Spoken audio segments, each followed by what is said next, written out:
The Echo in the Attic, Chapter 1, The Box of Ghosts. The salt-laced air of Woods Hole, Massachusetts, always carried with it a sense of timelessness.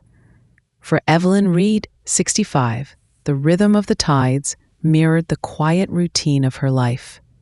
Her small, charming bookstore, The Ocean's Page, was her sanctuary, a haven of stories that rarely echoed the hidden narrative of her own existence. She had always known she was adopted. Her parents, Alistair and Beatrice Reed, had never hidden the fact, yet they had never discussed the specifics either. Beatrice, her adoptive mother, had been a woman of glacial reserve, her affection a cool, distant thing. Alistair, her adoptive father, a brilliant oceanographer, was kind-hearted but passively detached, often lost in his scientific pursuits. Evelyn had learned to live with the quiet certainty of her origins, never questioning, never truly delving. It was simply a part of her. 5 years had passed since Beatrice's death, and a decade since Alistair had followed. The old Victorian house in Woods Hole, with its creaking floorboards and sea-weathered shingles, felt emptier, yet also strangely lighter. Evelyn had finally decided to tackle the attic, a forgotten repository of generations of accumulated history.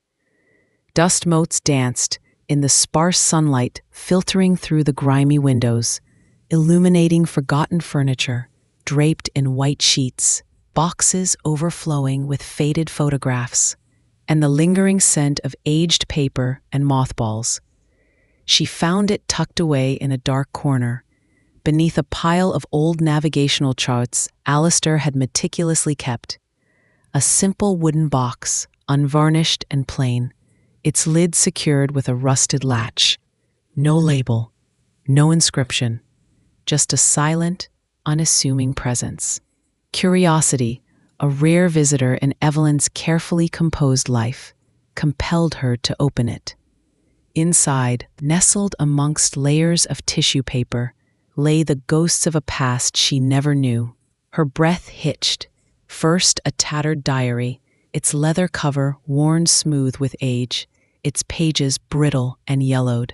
The first page bore the faint inscription, E.H., 1959. E.H., not Beatrice, not Alistair.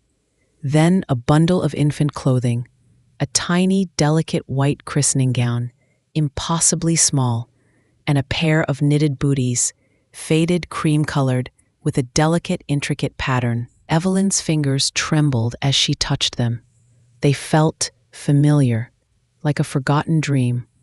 And finally, beneath the clothes, a photograph.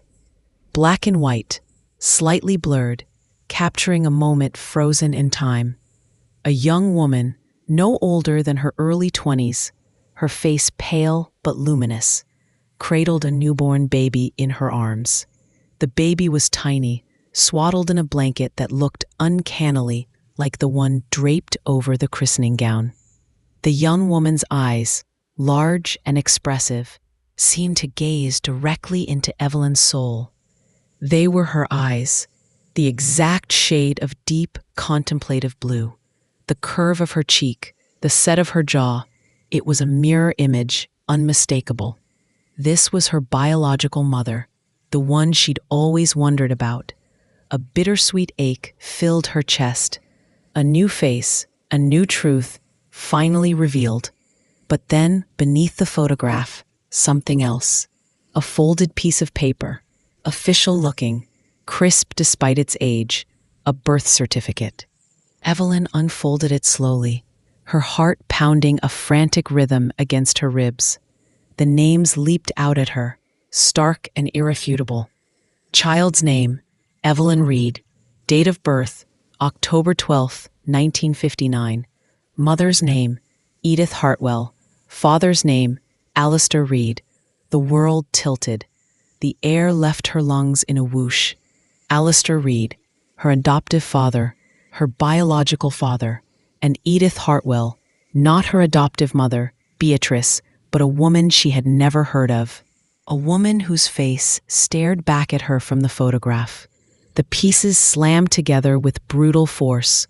She wasn't adopted, not in the way she'd always believed. She was Alistair's biological daughter, but from another woman, Edith Hartwell, which meant the truth exploded in her mind, a devastating, shameful secret. Her parents hadn't adopted her. They had taken her. Her father had conceived her with another woman. And then, for reasons unknown, she had been given to Beatrice, Alistair's wife. The woman who had raised her with a chilling distance, a subtle undercurrent of disapproval. The adoption was a lie, a carefully constructed facade to hide a profound, scandalous truth. Evelyn, the quiet bookseller, the gracefully aging woman, was suddenly transformed into a secret born of shame, hidden for decades.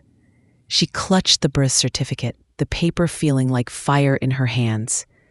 The house, once filled with comforting memories, now echoed with the ghosts of deceit. The shame wasn't hers, it was theirs, and it had defined her entire life. Chapter 2: The Whispers of a Hidden Love. The revelation hit Evelyn like a physical blow. Shock gave way to a cold, burning anger.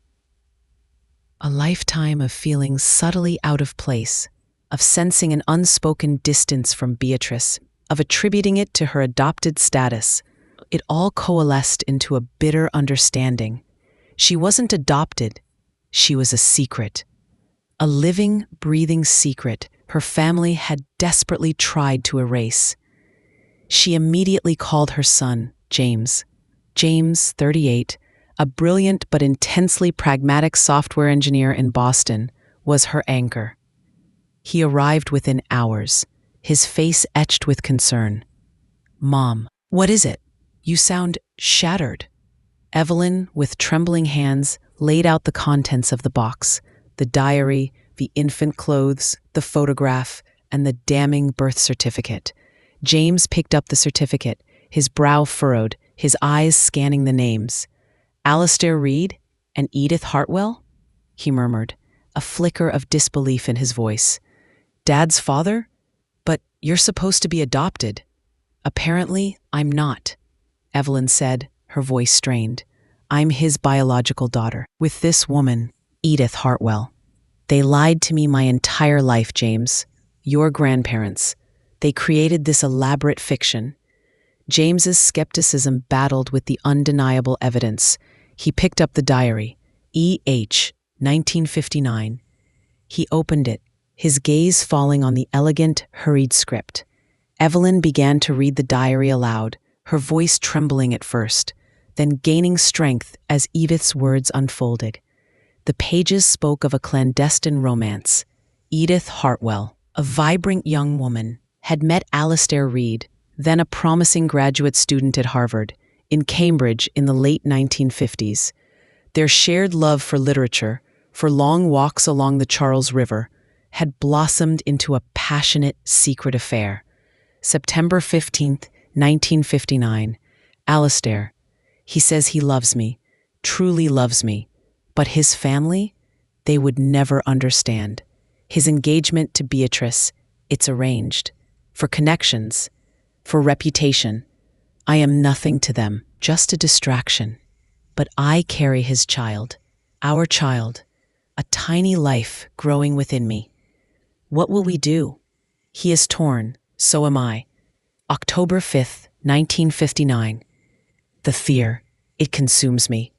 His father, Richard Hartwell, a formidable man. He found out. He threatened Alistair, said he would ruin his career, disgrace the family name, said the child would be disposed of. A scandal. They want to give her away, to strangers. My baby, my Evelyn. Evelyn's voice choked. Her name. Edith had called her Evelyn. October 11th, 1959. The plan. Beatrice, she cannot have children. It is arranged. I am to be taken to a discreet clinic. The baby will be born, and then she will be given to Alistair and Beatrice. as their adopted child, to preserve appearances, to bury the shame. My heart is breaking. I will never see my child again, but I will know she lives. She breathes. My little Evelyn. The words were raw, heartbreaking. Evelyn could almost feel Edith's anguish, her desperate love for the child she was forced to surrender. The final entries were even more fragmented, scrawled with desperate urgency. October 12, 1959, 2:30 a.m. She's here, so tiny, so perfect. Evelyn, my beautiful girl. I held her for just a moment. They tried to stop me, but I had to. I had to see her face, her tiny hands. October 12th, 1959, 4 a.m. They took her. My baby, gone. My heart, it feels empty, a void. But I will fight. I will get her back. I must. The diary abruptly ended on that entry. A desperate plea, a mother's vow, brutally cut short. Evelyn looked at James, her eyes wide with a mixture of horror and profound sadness. My own father. He was engaged to Beatrice, and they decided to pretend I was adopted just to cover up a scandal, to save face. And my real mother, she died without ever getting me back. James, usually so stoic, put an arm around his mother. Mom, this is unspeakable, but it explains so much. Grandma Beatrice's coldness, she must have resented you as a constant reminder of Grandpa Alistair's infidelity. And Grandpa Alistair, he probably carried this immense guilt, which would explain his detachment. In the box, Evelyn also found a slip of paper with an address in Cambridge and a name, Dr. Alice Chester, a doctor who had apparently assisted Edith with her pregnancy and delivery. A final, fragile thread leading to the truth. We're going to Cambridge, Evelyn declared, her voice filled with a new, fierce resolve. We're going to find Dr. Chester. She must know what happened. She must know about Edith. The ghost of shame had now transformed into a burning need for justice, for the full, painful truth. Chapter 3. Echoes from a Clinic in Cambridge. Cambridge, Massachusetts, with its venerable brick buildings and scholarly air, felt steeped in history, both grand and tragically personal. Evelyn and James found the address on the slip of paper.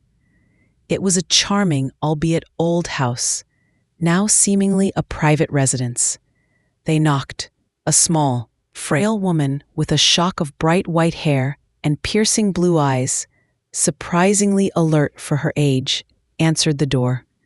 Dr. Alice Chester? Evelyn asked, her voice trembling. The woman's eyes narrowed slightly. Yes. Who are you? Evelyn, clutching the diary and the photograph, felt a surge of desperation. My name is Evelyn Reed, and I believe you knew my biological mother, Edith Hartwell. She held out the photograph of Edith and the baby. Dr. Chester's eyes widened, a flicker of profound recognition, and then a deep, abiding sadness. Her gaze dropped to the photograph, her hand reaching out, trembling, to touch the young woman's face. Edith, she whispered, her voice thick with emotion. And little Evelyn, after all these years. She looked up at Evelyn, her eyes filled with tears. Come in, dear. Come in. I've been waiting for you. The interior of Dr. Chester's home felt like a time capsule. Bookshelves lined with ancient medical texts, comfortable but worn furniture, and a pervasive scent of old paper and dust. She led them to a sunlit sitting room, gesturing them to sit. I knew this day would come, Dr. Chester said, her voice frail but steady.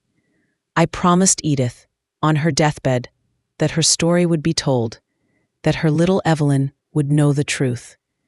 She took the diary from Evelyn's hand, stroking its worn cover. Edith, she was my closest friend, a kind, vibrant soul full of life. She loved Alastair Reed with all her heart. He loved her too, I truly believe. But he was weak, so weak. Dr. Chester's voice grew grim as she recounted the devastating tale. Alastair's family, the Hartwells, were a powerful old Boston family. His father, Richard Hartwell, was a titan of industry, a ruthless man. When he discovered Alastair's affair with Edith and her pregnancy, he was furious. A scandal of that magnitude could ruin Alastair's engagement to Beatrice, a woman from another prominent family, and destroy his future career. His reputation was everything to them. They devised a plan, Dr. Chester continued, her voice heavy with the weight of decades-old injustice. They would ensure Edith gave birth in a discreet clinic. Then the baby would be immediately given to Alastair and Beatrice. Beatrice, as you know, couldn't conceive. This was a perfect solution for them. The child would be presented as their adopted baby, a discreet arrangement to avoid scandal. Edith would be paid off, sent away, and never speak of it again.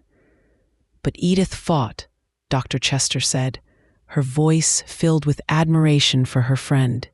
She loved you, Evelyn. From the moment she knew you existed, she wanted to keep you. She begged Alastair to stand up to his father. He couldn't. He was afraid of losing everything. Tears streamed down Evelyn's face. The depth of her biological mother's suffering was almost unbearable. The delivery was difficult, Dr. Chester recalled, her voice softening. Edith was weak, and then they took you. Moments after you were born, she cried out. She screamed. They gave her sedatives, and then they told her you were gone. They wouldn't even let her hold you for more than a few minutes. She held you in that picture. It was the only time she ever held you. She never recovered, Dr. Chester continued, her voice breaking. Not from the physical trauma, but more from the heartbreak.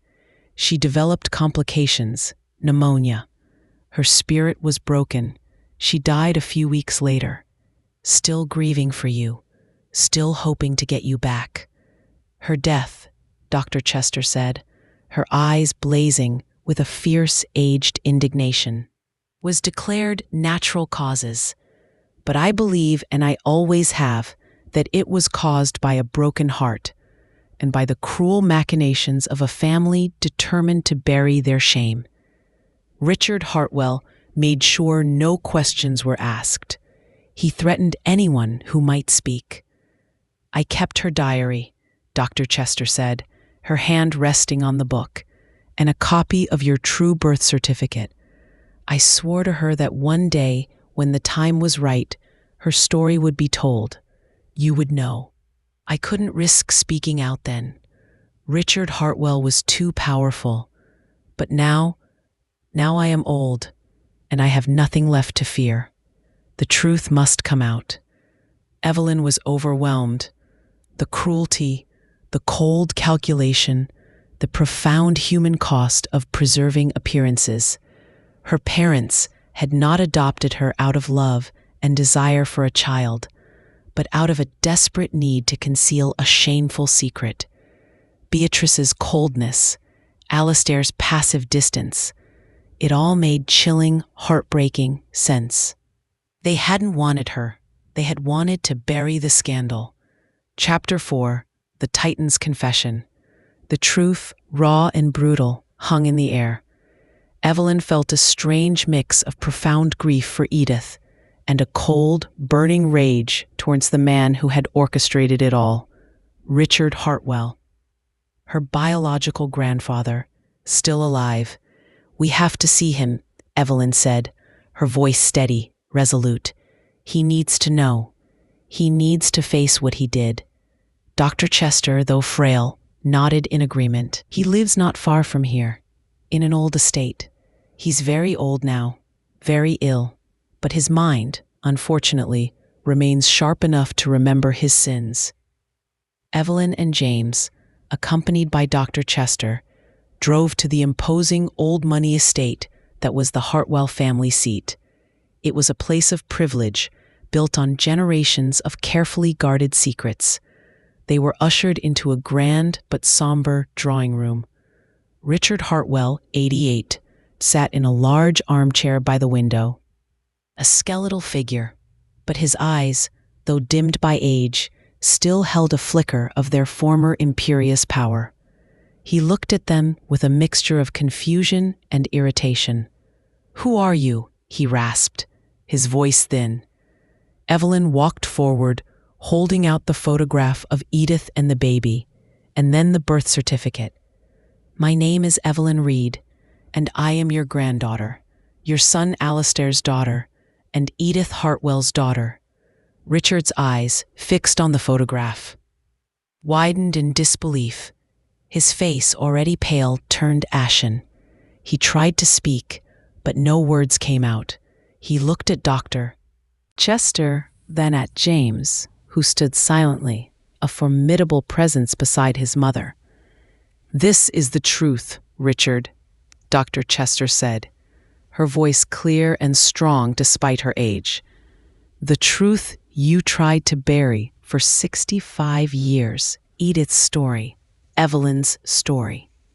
Richard Hartwell finally found his voice, a choked, rasping sound. "Impossible. She was adopted, a quiet arrangement, all taken care of." "No, Father," Evelyn said, her voice steady despite the tremor in her hands. "I was your son's child, born of a woman he loved, and you orchestrated a lie. You forced her away. You let her die of a broken heart, all to protect your precious family name, your reputation." She laid the diary on the table. Edith's diary, her own words, her suffering, her desperate love for me, and the truth about how you forced her to give me up. Richard stared at the diary, then at Evelyn, a flicker of something that might have been fear, or perhaps even a twisted form of regret in his eyes. The years of carefully constructed denial, the fortress of his power and authority, finally began to crumble. He was an old, dying man, confronted with the full, devastating weight of his past. It was necessary, he finally choked out, his voice barely a whisper. To protect Alastair, to protect the family. The scandal, it would have ruined us all. I did what had to be done. His words were not regretful, but a chilling justification. He still believed his actions were necessary sacrifices, not cruelties. Evelyn felt a wave of profound sorrow. This man, her grandfather, was morally bankrupt, still clinging to a twisted sense of honor. There would be no heartfelt apology, no genuine remorse.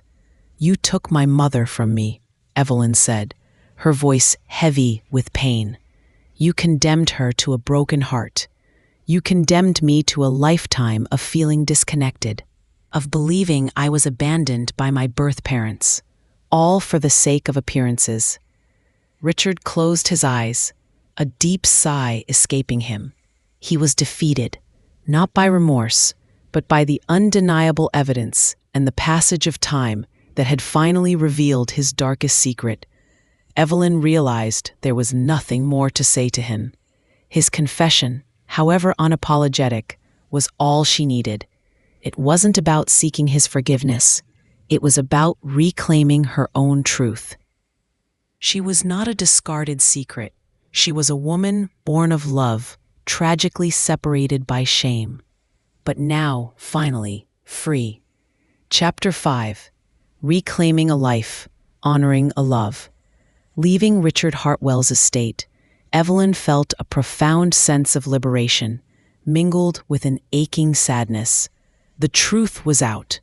The family shame, the lie, the rejection, it had all been laid bare. She was not adopted.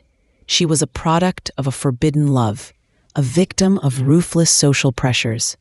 "Mom," James said, his arm around her shoulders as they walked back to the car. "Are you all right?"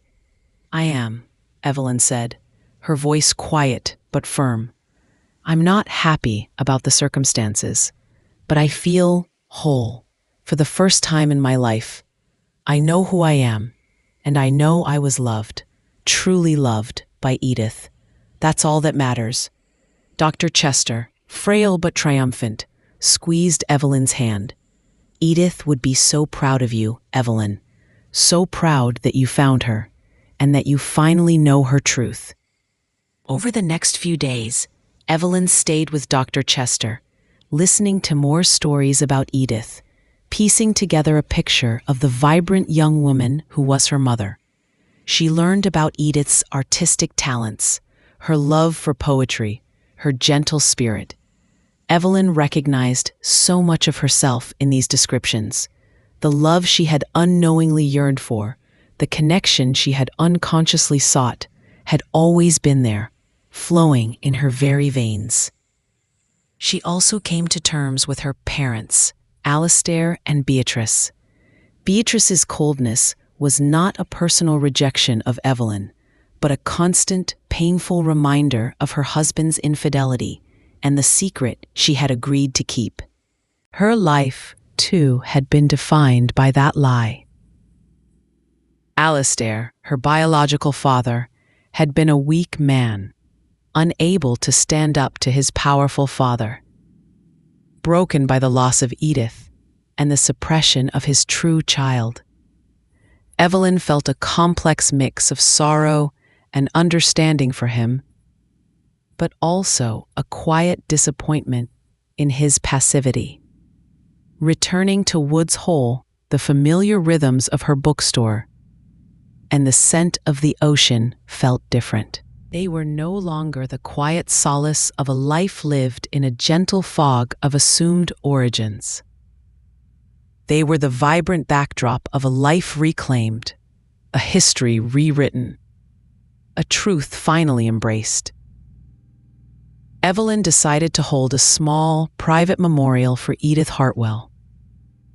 She invited James, Dr. Chester, and a few close friends who had always sensed a deeper story in Evelyn's life. They gathered on the beach at sunset, the waves crashing softly against the shore. Evelyn read passages from Edith's diary, her voice steady and clear, sharing the story of a hidden love, a forced separation, and an enduring maternal bond. Then she took a bouquet of wildflowers, blue hydrangeas and white lilies, colors Edith had loved, and waded into the gentle surf. "You are loved, and you are finally free." Chapter 6, A New Narrative, A Shared Legacy. The act of scattering the flowers felt like a profound release. The weight of the lifelong lie lifted, replaced by a quiet, empowering sense of peace. Evelyn no longer felt like a secret. She was a woman with a complex, poignant history and a newfound strength. Her relationship with James deepened. He had witnessed her transformation. The journey from quiet resignation to fierce self-discovery. He stood by her side, a loyal and supportive son, now fully understanding the tapestry of his own origins. Evelyn found a new purpose.